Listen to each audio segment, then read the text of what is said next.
Hello everyone. सो आज हम अपना सेशन नंबर 4 लेकर आ रहे हैं अपने पहले चैप्टर का।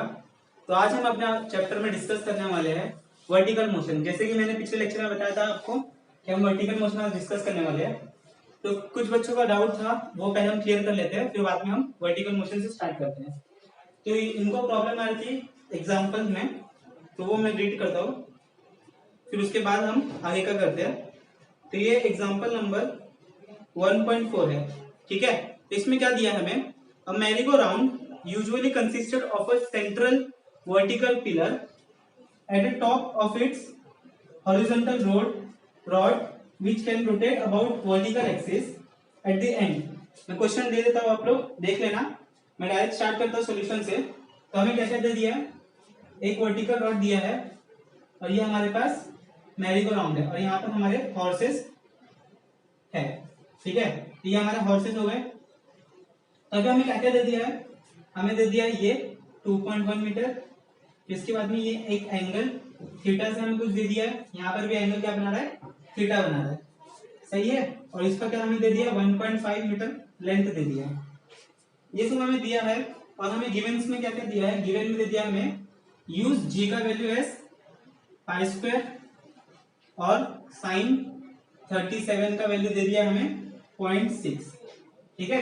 और हमें फाइंड आउट क्या करने बोला है, हमें फाइंड आउट करने बोला है revolution, frequency of revolution find out करने बोला है।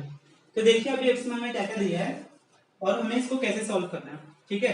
तो सबसे पहला हमें क्या दे दिया है, सबसे पहले हमें दिया है लेंथ ऑफ हॉरिजॉन्टल रॉड, ठीक है। तो ये जो लेंथ दिया है ये हम इसको एल कंसीडर करते हैं, ये हमें कितना दे दिया है 2.1 मीटर, ठीक है, लेंथ ऑफ हॉरिजॉन्टल रॉड। फिर बाद में एक एल शेप थोड़ा सा एक एंगल पे दूसरा रॉड लगाया है जो कि एंगल थीटा है। तो हमें उसके लिए भी दे दिया मैंने नाम वी। तो उसके लिए क्या बोल दिया है, length of initial angle rod, ठीक है। तो ये एंगल थीटा से है। तो अभी देखो हमारे पास क्या क्या आ जाता है, ये एंगल थीटा दे दिया तो इसके दो कंपोनेंट बन जाएंगे, ये कंपोनेंट और ये कंपोनेंट। इसको हमने नाम दे दिया, तो यहाँ पर जिधर इसको मैंने वी नाम दे दिया, तो यहाँ पर क्या बनेगा वी कॉस थीटा, जहां एंगल वहां पर कॉस थीटा, उसके परपेंडिकुलर में साइन थीटा, सही है। वी का वैल्यू कितना दे दिया है 1.5 बोल दिया है। तो हमारे पास वैल्यू क्या आ जाएगा, देखते हैं हम, हमारे पास वैल्यू क्या आ जाएगा यहाँ पर, ये हो गया हमारे पास दो एंगल, ये डायग्राम हमने कंप्लीट कर दिया। अभी हमारे पास क्या है, लेंथ कितना दिया 1.5 मीटर। तो हमें अभी ये टोटल लेंथ देखनी है। जो टोटल लेंथ में क्या आ जाएगा, ये एल आ जाएगा और ये वी साइन थीटा भी आ जाएगा, सही है। मुझे टोटल इतनी लेंथ चाहिए और जो भी मेरे पास है वो मुझे लेंथ चाहिए, हॉरिजॉन्टल लेंथ। तो अभी हम क्या करेंगे, टोटल लेंथ, टोटल रेडियस, इस मैरीगो राउंड का टोटल रेडियस कितना है वो पता लगाना है हमें। तो हम रेडियस पता लगाने के लिए क्या कर देंगे, हम एल प्लस मैंने क्या बोला v sine theta, v sine theta. अभी हमें एंगल की वैल्यू हमें पता है कितने एंगल से है, 37 डिग्री एंगल से है। तो यहाँ पर मैं एल की वैल्यू लिख दूं 2.1, वी की वैल्यू कितनी है 1.5, साइन 37 की वैल्यू कितनी दी है हमें 0.6। तो यहाँ पर क्या आ गया 2.1 प्लस 1.5 इंटू ये हो गया 0.6। इसको आप सिंप्लीफाई करोगे तो 2.1, इसको आप मल्टीप्लाई करोगे तो आपको 0.10 आंसर मिलेगा। टोटल आंसर हमें क्या मिल गया कि रेडियस कितना है 3 मीटर है। ठीक है, हमें क्या मिल गया, radius of horizontal circular motion of a rider, ठीक है। तो ये मुझे पूरा लेंथ मिल गया। तो अभी सिंपली हमें क्या करना है, अभी इसमें हम सिंपली थोड़ा सा जो हमने फोर्सेस देखने थे हम वो लगा देते हैं और हमारा सम सॉल्व हो गया, ठीक है। तो अभी हम क्या देख रहे हैं कि इस रोड में, ये सेम रोड में यहाँ पर बनाता हूँ, ये एंगल थीटा है। अब ये रोड ऐसा है तो इसमें कुछ टेंशन प्रोड्यूस होता होगा, सही है। तो टेंशन को नाम की दे दिया। यहाँ से इसके दो कंपोनेंट बढ़ेंगे, एक एंगल में है इसलिए, एक हॉरिजॉन्टल एक वर्टिकल कंपोनेंट। अभी इसके दो अपोजिट साइड है, तो ये भी यहाँ पर आ गया एंगल थीटा। तो यहाँ पर क्या आ गया टी कॉस थीटा, यहाँ पर क्या आ गया टी साइन थीटा, ठीक है। अब इसको अपने सर्कल में बना के रखने के लिए इसका भी कुछ वेट होगा, तो नीचे की तरफ क्या आएगा एन जी से उसका वेट, और ये बाहर की तरफ रखना है तो इसको क्या लगेगा, इसके ऊपर सेंट्रीफ्यूगल फोर्स लगेगा बैलेंस करने के लिए। तो ये हमारे पास इक्वेशन आ जाएगा इसका। तो इक्वेशन क्या बनेगा हमारे पास, T cos theta is equals to M G T sine theta is equals to, यहाँ पर हम एम वी स्क्वायर आर ले लो, चाहे एम ओमेगा स्क्वायर आर ले लो, कोई फर्क नहीं पड़ता, एम ओमेगा स्क्वायर आर, ठीक है। See V is equals to omega R रख दो यहाँ पर, तो आपको ये आंसर मिल जाएगा। ठीक है, तो ये हमारे पास आ गया ये दोनों इक्वेशन। अभी इसको हम क्या करेंगे, दोनों को डिवाइड कर देंगे, इक्वेशन 1 बन गया, इक्वेशन 2 बन गया। दोनों को डिवाइड करने के बाद में आपके पास आंसर क्या आएगा, यहाँ पर मैं सॉल्व करके दिखाता हूँ।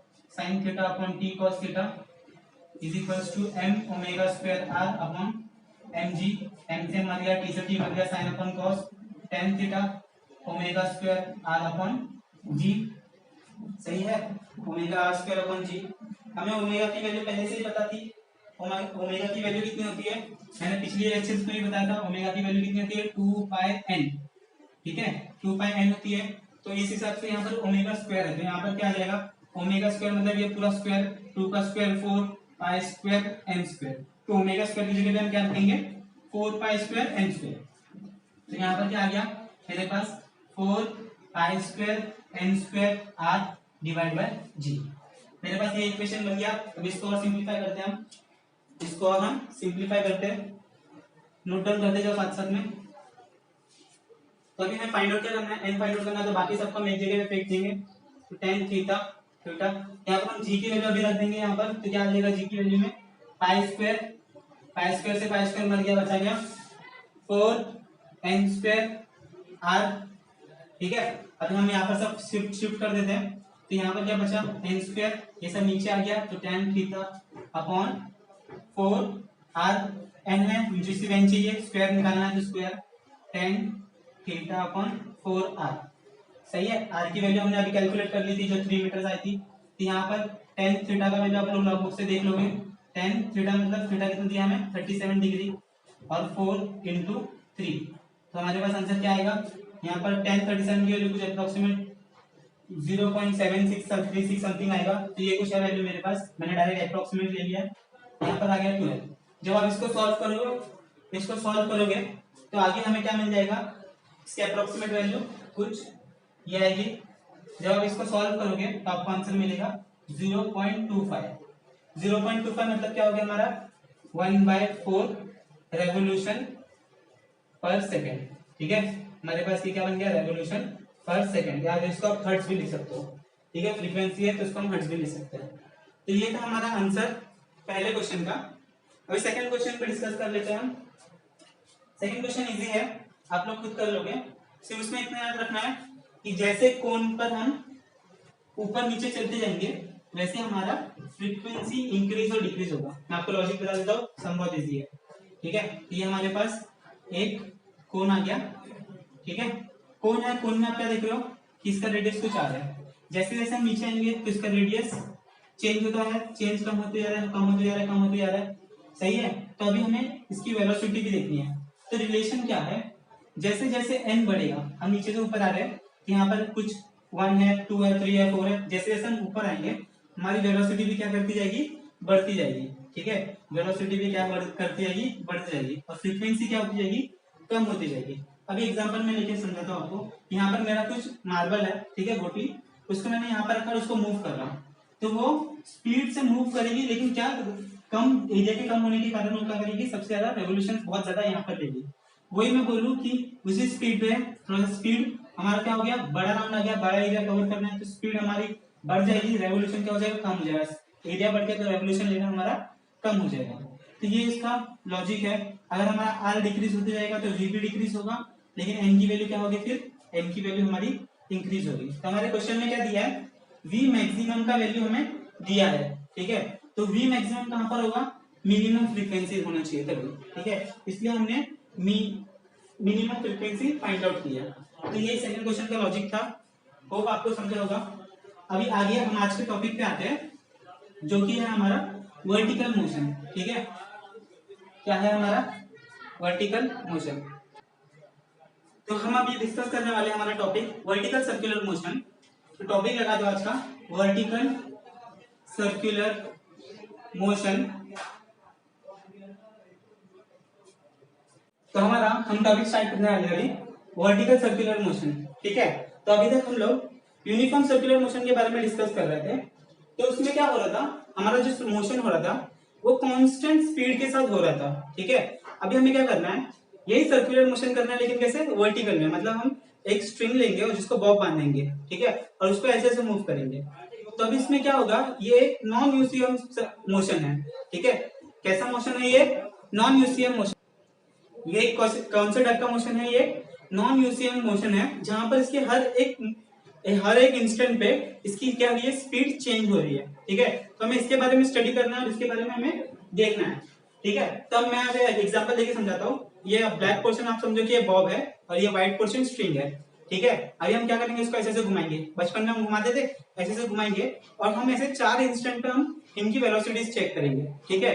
कौन कौन से में, एक होगा हमारा बॉटम पॉइंट, एक होगा हमारा मिडल पॉइंट, एक होगा टॉप मोस्ट और एक होगा हमारा फिर से मिडल पॉइंट, ठीक है। तो हम इनकी स्पीड देखेंगे, इनके टेंशन से ज्यादा रिलेशन देखेंगे और वो हम डिस्कस करते हैं। मैंने क्या बोला आपको, एक बॉब ले लिया जिसको हम सर्कल में मूव करेंगे, क्या करेंगे, सर्कल में मूव करेंगे। यहाँ पर पॉइंट दे दिया मैंने ओ, हमारा ये बॉब हो गया। हम इस पोजीशन में देखेंगे, एक इस पोजीशन में देखेंगे और एक इस पर, तो नाम दे दो, ये हो गया position A B C D. तो हम क्या देख सकते हैं, जो पोजीशन सी और डी होगा, अगर हमने यहाँ पर भी देख लिया सी, तो वो इक्विवेलेंट होगा डी के बराबर ही, ठीक है। तो वो हम देख लेते हैं। तो हमें यहाँ पर क्या क्या देखना है, मैंने एक वेलोसिटी जिसको मैं नाम दे दूंगा यहाँ पर v2, यहाँ पर एक वेलोसिटी से मैं इसको पुश करूंगा, ये हो गया v1, ये यहाँ पर कुछ वेलोसिटी होगी v3, ठीक है।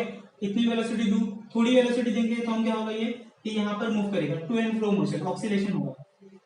इसको मैंने थोड़ा और ज्यादा वेलोसिटी से पुश किया तो ये यहाँ तक पहुंचेगा, फिर बाद में क्या करेगा, अपने ही मोशन में रहेगा, ठीक है। तो हमें इसमें टेंशन का रिलेशन देखना है और मैंने इसको बहुत ज्यादा, कितना ज्यादा दूं कि ये मेरा एक पूरा सर्कल कंप्लीट हो जाए या फिर पॉइंट ए तक पहुंच पाए। तो मुझे ये सब आज डिस्कस करना है। तो हमें क्या क्या देखना है, हम कंडीशन क्या क्या देखेंगे। सबसे पहली कंडीशन, बॉब है उसका वेट होगा तो वर्टिकल डाउनवर्ड्स क्या लगेगा हमेशा mg, यहाँ पर भी क्या लगा mg और यहाँ से नीचे की तरफ क्या लगेगा mg, ठीक है। इस बॉब को अपने ही सर्कुलर पाथ में रखने के लिए और एक कौन सी फोर्स लगेगी, उसको हम बोलेंगे सेंट्रीफ्यूगल mv²/r। यहाँ पर मैं बोल दूंगा mv²/r, ये कहाँ लगेगी, ये यहाँ पर आ गई, यहाँ पर बाहर लगेगी तो ऊपर ड्रॉ कर लेना आप। फिर उसके बाद में टेंशन, अभी हमने ऐसे स्ट्रिंग लिया है तो टेंशन ऑलरेडी है क्योंकि बॉब का वेट है, तो मैं बोलूंगा कि यहाँ पे टेंशन क्या होगा, इस पॉइंट पे टेंशन बहुत ज्यादा होगा, इस पॉइंट पे टेंशन मॉडरेट होगा, इस पॉइंट में टेंशन की वैल्यू क्या होगी, टॉप मोस्ट पोजीशन में 0 हो जाएगी। जैसे ही यहाँ पर 0 गया हमारा बॉब क्या करेगा, नीचे की तरफ स्लैग खाकर नीचे गिर जाएगा, ठीक है। तो यहाँ पर टेंशन कहाँ होगा, टेंशन नीचे की तरफ होगा और बाहर की तरफ क्या होगा mv²/r, ठीक है, सेंट्रीफ्यूगल। तो ये हो गया टेंशन, टेंशन यहाँ पर ऊपर की तरफ होगा। हमेशा याद रखना टेंशन ऑलवेज कहां पर लगता है, टूवर्ड्स द सपोर्ट, ठीक है। टेंशन हमेशा कहां एक्ट करेगा, सपोर्ट की तरफ, जहां पर उसका सपोर्ट रहेगा उसकी तरफ वो जाएगा। ये बात नोट डाउन करके कहीं पर लिख लो, ठीक है। तो ये हो गया हमारा पहला पॉइंट। तो आज आप लोग हम लोग एक एक करके डिस्कस करते हैं। तो मैंने क्या क्या बता दिया आपको, ये सब हो गया, ये हो गया रेडियस r, ठीक है। अभी हम डिस्कस करते हैं, पहले पॉइंट ए पर डिस्कस करते हैं। तो पॉइंट ए पर इक्वेशन क्या बनेगा, t और mg एक साथ है तो ये बन गया, किसके इक्वल है, अपोजिट में mv²/r के। अभी नीचे देखो, अभी सेकंड इक्वेशन, ये दोनों एक साथ है, ये अकेला है t, ठीक है। तो t इज इक्वल्स टू, मैं बोल सकता है mv²/r प्लस mg, इसको हम ऐसे भी लिख सकते हैं t minus mg is equals to mv²/r, सही है। तो मैं इसको नाम दे दूं इक्वेशन 1, इसको नाम दे दूं इक्वेशन 2, ठीक है। इक्वेशन 1 और 2 बन गया हमारे पास। तो मैंने अभी आपको टेंशन के लिए रिलेशन बता दिया है, टेंशन इस पॉइंट बी पॉइंट पर सबसे ज्यादा होगा मैक्सिमम इस स्विंग में, फिर उसके बाद में यहाँ पर क्या होगा, मॉडरेट टेंशन होगा और यहाँ पर क्या होगा, टेंशन की वैल्यू क्या होगी, 0 पॉइंट होगी। तो हाईएस्ट पॉइंट पर टेंशन की वैल्यू क्या है हमारी, 0 है। तो ये इक्वेशन है हाईएस्ट पॉइंट के लिए। तो इक्वेशन क्या बन गया, टी की वैल्यू हमने 0 रखी तो बचा क्या, mg is equals to mv²/r, mcm मर गया, बचा क्या, ये r डिनोमिनेटर में यहाँ पर आ गया तो यहाँ पर क्या बन गया हमारी value, v² is equals to rg। इसको मैं और लिख दूं अच्छे से, तो v is equals to √gr। तो हमारे टॉप मोस्ट के लिए वेलोसिटी, यहाँ पर नाम लिख लो, कौन सी वेलोसिटी है, v1, यहाँ पर कौन सी वेलोसिटी है, v2, यहाँ पर v1, यहाँ पर भी क्या हो गई, v1। तो पॉइंट ए पर कितनी हमें वेलोसिटी चाहिए, √gr की हमें वेलोसिटी चाहिए, ठीक है। ये हो गया हमारा पहला पॉइंट, हमने एक पॉइंट पर निकाली वेलोसिटी। अभी हमें क्या निकालनी है, अभी हमें पॉइंट डी की वेलोसिटी निकालनी है, पॉइंट सी की वेलोसिटी निकालनी है। इतना नोट डाउन कर लो। कर लिया? चलो, तो अभी हमें पॉइंट बी पर निकालनी है वेलोसिटी। तो कैसे निकालेंगे? हम यूज करेंगे लॉ ऑफ कंजर्वेशन। कौन सा लॉ यूज करेंगे? Law of conservation. By law of conservation हमें क्या पता है कि यहाँ की एनर्जी इक्वल होनी चाहिए, मतलब यहाँ की पोटेंशियल एनर्जी, काइनेटिक एनर्जी वो इक्वल होगी इसके चेंज इन इस पॉइंट की एनर्जी के। ठीक है, तो हम डायरेक्ट लिख सकते हैं। हम लोग एक एक पॉइंट करके लिखते हैं। अभी मैं पहले पॉइंट लिख लूं। पहले चेंज इन पोटेंशियल एनर्जी ले लेते हैं। Change in potential energy at point B कितना है? यहाँ पर पोटेंशियल एनर्जी का फॉर्मूला क्या है? P E = mgh। सही है। काइनेटिक एनर्जी का फॉर्मूला क्या है? Half mv²। ठीक है, ये दो फॉर्मूला हम यूज करेंगे। तो यहाँ पर क्या है? यहाँ पर g की h की वैल्यू कोई है नहीं, डिस्टेंस कुछ है नहीं, तो पॉइंट बी पर कितना बन गया हमारा? 0 वैल्यू बन गया। सही है। फिर हम निकालेंगे पॉइंट ओ पर potential energy at point O कितनी है? ये हमारा रेडियस r है, तो कितनी हो गई? mgr। Potential at point A कितनी आ जाएगी? पोटेंशियल एट पॉइंट ए, ये एक आर और ये एक आर, कितना हो गया? 2r। तो mg2r लिख सकते हैं। इसके और कैसे लिख सकते हैं हम? 2mgr। सही है। तो ये हो गया हमारे पास टोटल। तो टोटल हमारे पास कितनी हो जाएगी? हमें तो अभी चेंज देखना है। तो चेंज कितने कहां देना होगी? Change of energy from point A to B. तो हम लिखेंगे चेंज ऑफ पोटेंशियल एनर्जी कितनी हो जाएगी? वो ए से बी के बीच में कितनी हो जाएगी? ए से बी के बीच में बचेगी क्या? ये है 2mgr - 0, तो कुछ मतलब ही नहीं है, तो बचेगा क्या हमारे पास? 2mgr। करेक्ट है। तो इतना हमने देख लिया। उसके बाद में अभी हमारे पास हमने लॉ के हिसाब से क्या बोल दिया था? अभी हमारे पास चेंज इन पोटेंशियल एनर्जी होगी, सेम हमें क्या करना पड़ेगा? अभी चेंज इन काइनेटिक एनर्जी निकालना पड़ेगा। तो मैं यहाँ पर डायरेक्ट लिख देता हूँ, change in potential energy is equals to change in kinetic energy. लिख सकते हैं। इस पॉइंट पर इस पॉइंट का हम लोग डायरेक्ट लिख देंगे। तो यहाँ पर क्या आ गया? यहाँ पर आ गया 2mgr। सही है, लिख दिया इतना। लिखते जाओ मेरे साथ साथ, 2mgr। अभी हम देखेंगे दोनों पॉइंट पे change in potential energy at point B कितना आ जाएगा? हाफ एम वी का कौन सा वैल्यू है? 2, तो v2 का स्क्वायर। ठीक है, सफिक्स में अच्छे से डालना। फिर उसके बाद में माइनस क्या हो जाएगा हमारे पास? माइनस क्या हो गया हमारे पास? चेंज करना है, तो यहाँ पर कौन सा हो गया? ए पॉइंट पर कितनी है? हाफ एम वी का कौन सा वैल्यू है? 1 का स्क्वायर। ये आ गया। अभी इसमें से हम कॉमन आउट निकालते हैं फटाफट और सॉल्व करते हैं आगे। सॉल्व करते जाते हैं आगे आगे। लिख लो इतना फटाफट। लिख लिया। अभी इसमें से कोई हमें वैल्यू पता है क्या? अभी हमने v1 का वैल्यू कैलकुलेट किया, यहाँ पर पुट कर सकते हैं। हमारे पास इक्वेशन क्या मिलेगा? 2mgr is equals to half M v2² minus half M कितना था हमारा? रूट में gr वैल्यू था, तो उसको मैं सिर्फ gr लिख सकता हूँ। v1 का वैल्यू मैंने क्या पुट किया? v1 स्क्वायर है, तो स्क्वायर है इसका मतलब gr हमारी वैल्यू मिलेगी। यहाँ पर v1 की वैल्यू क्या है? Root gr। स्क्वायर आ जाएगा तो ये रूट कट जाएगा और हमारे पास क्या बचेगा? सिर्फ gr बचेगा। अभी इसमें से कॉमन आउट निकाल लेते हैं फटाफट और इसको सिंप्लीफाई करते हैं। नोट डाउन कर लिया इतना? चलो, हो गया।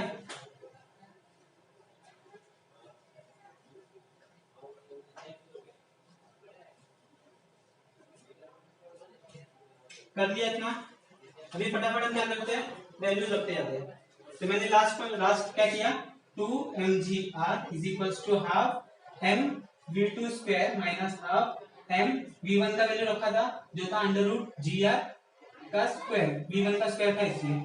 तो हाफ एम v2² माइनस यहाँ पर रूट कैंसिल हो गया, स्क्वायर रूट कैंसिल हो गया, बचेगा gr। ठीक है, अभी हम कॉमन आउट निकालते हैं। तो यहाँ पर आ जाएगा, फटाफट करते हैं। हम क्या करेंगे? हम हाफ निकाल लेंगे कॉमन, क्या बचेगा? या फिर हम और क्या कर सकते हैं? इसको एलसीएम में कुछ कर सकते हैं क्या? देखो फटाफट कुछ किया जा सकता है। हाफ कॉमन आउट निकाल लेते हैं। हाफ निकल लिया कॉमन आउट। और क्या कर सकते हैं हम? और क्या कर सकते हैं? हाफ को वहां पर फेंक दो। और क्या कर सकते हैं अभी हम? बताओ फटाफट। ठीक है, ये यहाँ पर चला गया, क्या बन गया? ये 4mgr is equals to mv² minus mgr। यहाँ का माइनस यहाँ पर आ गया, तो ये क्या हो गया? 4mgr plus mgr is equals to mv2² r। ये कितना हो गया 5 टाइम्स ऑफ mgr, और यहाँ पर क्या हो गया mv2 स्क्वायर, एमसीएम मर गया, बचा क्या 5gr is equals to v2 का स्क्वायर। तो यहीं पर मैं क्या बोल दूं, v2 का वैल्यू क्या बन गया अंडर रूट ऑफ 5gr। तो हमें v1 का वैल्यू मिल गया which is under root gr, हमें v2 का वैल्यू मिल गया विच इज रूट 5gr। ठीक है, तो अभी हमें क्या निकालना है, v3 का वैल्यू निकालना है। क्या निकालना है अभी हमें, v3 का वैल्यू। तो v3 का वैल्यू भी हम कैलकुलेट कर लेते हैं, नोट डाउन कर लिया। चलो, तो अभी हमें क्या करना है, v3 का वैल्यू निकालना है। तो v3 के लिए हम क्या करेंगे, हम इन दो पॉइंट का b से लेके c तक के पॉइंट का हम एनर्जी कैलकुलेट कर लेंगे। Total energy at point B, total energy at point C. Total energy मतलब क्या, टोटल एनर्जी मतलब काइनेटिक प्लस पोटेंशियल। तो हम लोग क्या करेंगे, total energy at B is equals to total energy at C. सही है, टोटल यहाँ पर क्या आ जाएगा, पोटेंशियल एनर्जी बी पॉइंट का plus kinetic energy B point का is equals to total energy potential energy of point C plus potential energy of point C. ठीक है, potential energy at point B plus potential energy kinetic energy potential energy kinetic energy, दोनों point का निकालना है। तो अभी हम क्या करेंगे, फटाफट आंसर रखेंगे हम लोग। पिछली बार हमने क्या क्या देख लिया था, पिछले बार में हमने देखा था potential energy at point B क्या था, 0 था। यहाँ पर क्या आ गया था, हाफ एम वी 2 का स्क्वायर। पोटेंशियल एनर्जी एट सी कितना है, आर डिस्टेंस के ऊपर है, देखो आर है, तो यहाँ पर क्या आ जाएगा M G R plus half M v3 ले रहे हैं हम, क्योंकि यहाँ पर हमारा पॉइंट है, तो v3 का स्क्वायर। सही है, लिख लो इसको, नोट डाउन करो। अभी हम क्या करेंगे, हमें कौन कौन सी वैल्यू पता है, इसमें से हमारे पास नोन क्या है, v2 का वैल्यू नोन है। v2 क्या था, अंडर रूट 5gr। फिर मैं यहाँ पर लिख दूं हाफ, 0 पर खत्म, यहाँ पर क्या आ गया 5gr, रूट और स्क्वायर कैंसिल हो जाएगा, mgr plus half M v3 square. सही है, कर लिया, इतना कर लिया। अभी हम क्या कर सकते हैं, क्या करेंगे, अभी हम मल्टीप्लाई करेंगे इक्वेशन को, हम मल्टीप्लाई करेंगे इक्वेशन को 2 के साथ। क्या करेंगे, हम मल्टीप्लाई करेंगे इक्वेशन को 2 के साथ। तो मल्टीप्लाई कर लो 2 को, तो यहाँ पर 2 आ जाएगा तो कैंसिल हो गया, बचा क्या 5mgr, यहाँ पर 2 आ गया 2mgr, यहाँ पर 2 आ गया तो 1 हो गया, तो बचा क्या mv3 स्क्वायर। कर लिया इतना। अभी यहाँ पर आ जाएगा, तो मेरे पास क्या बचा 5mgr minus 2mgr is equals to mv3 square. सही है, ये कितना बचा 3mgr is equals to mv3 square. Correct है। तो यहाँ पर क्या बचा मेरे पास v3 square is equals to एमसीएम मर गया, तो क्या बचा 3gr, तो स्क्वायर है, तो स्क्वायर हटाने तो मेरे पास क्या जाएगा v3 is equals to under root 3gr। Simple, हमें v1 का वैल्यू मिल गया, v2 का वैल्यू मिल गया, v3 का वैल्यू मिल गया। v1 का वैल्यू क्या था अंडर रूट gr, v2 का वैल्यू क्या था अंडर रूट 5gr, v3 का वैल्यू क्या था अंडर रूट 3gr। करेक्ट है, हमें टॉप मोस्ट पोजीशन मिल गया, बॉटम मोस्ट मिल गया, मिडल पॉइंट मिल गया। कर लिया इतना, कर लिया ना, वेरी गुड। चलो आगे करते हैं। अभी हम इसमें और एक चीज निकाल सकते हैं, कौन सा, लिख लिया इतना। अभी ये हमारा हो गया, अभी हम और एक चीज कैलकुलेट कर सकते हैं। अगर ये हमारा ना ही पॉइंट बी पर हो और ना ही पॉइंट सी पर हो, तो क्या करेंगे हम, सही है, ना ही मेरा जो बॉब है वो ना मेरा पॉइंट ए पर है, ना बी पर है, ना सी पर है, लेकिन उनके बीच में है, तो हम क्या करेंगे, मैं आपको एक करके दिखा देता हूँ, तो आप उस हिसाब से कोई भी पॉइंट का कैलकुलेट कर लोगे। ठीक है, तो मैं यहाँ पर इस पॉइंट का ले लेता हूँ, ये पॉइंट का। ठीक है, तो अभी देखो ये एंगल क्या आ गया थीटा, यहाँ से वर्टिकली नीचे की तरफ क्या जाएगा mg, तो ये एंगल मेरे पास मिल गया थीटा, ये यहाँ पर क्या आ गया mg cos थीटा, बाहर की तरफ क्या लग रहा है mv स्क्वायर बाय r, अंदर की तरफ क्या लग रहा है t। तो हमारे पास इक्वेशन क्या बन जाएगा, t is equals to mv square by r plus mg cos theta. सब वैल्यू रखेंगे, हम सॉल्व कर लेंगे, टेंशन का वैल्यू वेलोसिटी का वैल्यू हमें मिल जाएगा। सही है, इसी तरह से हम कोई भी एंगल आर्बिट्रेरी पॉइंट का वैल्यू कैलकुलेट कर सकते हैं, कोई भी आर्बिट्ररी पॉइंट का हम वैल्यू कैलकुलेट कर सकते हैं। तो अभी हमें क्या करना है, अभी हमारा ऑलरेडी लास्ट पॉइंट है जो हमारे बुक में नहीं दिया, हमें जो जो हमारे पास पॉइंट थे उनका, हाँ तो हम क्या डिस्कस कर रहे थे, हम डिस्कस करने वाले थे हमारा टोटल एनर्जी कि हर पॉइंट में एनर्जी कितना होगा। तो हम मैं एक करके दिखा देता हूँ, बाकी सब पॉइंट के लिए मैं आपको एक कंक्लूजन बता दूंगा। तो टोटल एनर्जी एट टॉप, ठीक है, टॉप पॉइंट का मैं एक पहले बात कर लेता हूँ कि टोटल एनर्जी टॉप पर कितनी होगी हमारे पास, तो उसके बाद में आप बाकी पॉइंट का भी देख सकते हो, कैलकुलेट कर सकते हो। तो टोटल एनर्जी एट पॉइंट, ठीक है, और टोटल काइनेटिक एनर्जी कितनी होगी हमें ये देखना है। तो टोटल हमारे पास डायग्राम कैसा था, ऐसा था। टोटल यहाँ पर मुझे टॉप एनर्जी निकालनी है तो वो कैसे आ जाएगी हमारे पास, वो कितनी थी हमने कैलकुलेट की थी अभी, पोटेंशियल एनर्जी कितनी आई थी 2 mgr आई थी। काइनेटिक एनर्जी कितनी आ जाएगी हाफ m v1 का स्क्वायर, सही है, 2 mgr आ गया। v1 का वैल्यू क्या था हमारे पास, v1 का वैल्यू था रूट rg स्क्वायर है, तो यहाँ पर क्या लिखेंगे हम सिर्फ gr, यहाँ पर ये क्रॉस मल्टीप्लाई कर लेंगे 4 mgr, ठीक है, अपॉन 1 mgr by 2, तो ये कितना हो गया हमारे पास 5 mgr by 2। आप किसी भी पॉइंट का टोटल एनर्जी निकाल लो, ठीक है, आपको हमेशा कितनी वैल्यू मिलेगी, हमेशा 5/2 mgr मिलेगी। ये टॉप मोस्ट का निकाल लो, बॉटम का निकाल लो, मिडिल का निकाल लो, हमें कितनी मिलेगी, हम हर बार एनर्जी हमें हमेशा हमें 5/2 mgr वैल्यू ही मिलने वाली है। किसी भी पॉइंट का आप कैलकुलेट करके निकाल के देख सकते हो, ठीक है। तो ये हो गया हमारा आज का टॉपिक।